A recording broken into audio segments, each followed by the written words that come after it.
கர்த்தருக்குள் பிரியமான ஜனமே, ஒரு வசனத்தை வாசிக்க கேட்போம். நீதிமானுக்கு வரும் துன்பங்கள் அநேகமாயிருக்கும். கர்த்தர் அவைகள் எல்லாவற்றையும் நின்று அவனை விடுவிப்பார். சங்கீதம் 34:19.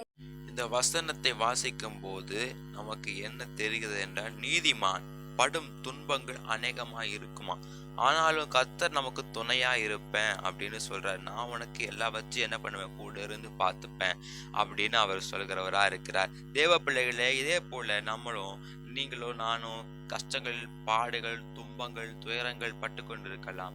என்ன என் வாழ்க்கையில் அடுத்ததா நடக்க போகுது அப்படி நினைத்து கொண்டு திகைத்து கொண்டிருக்கலாம்.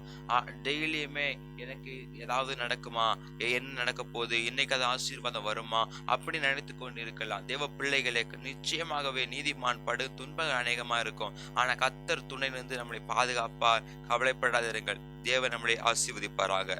ஆமென்.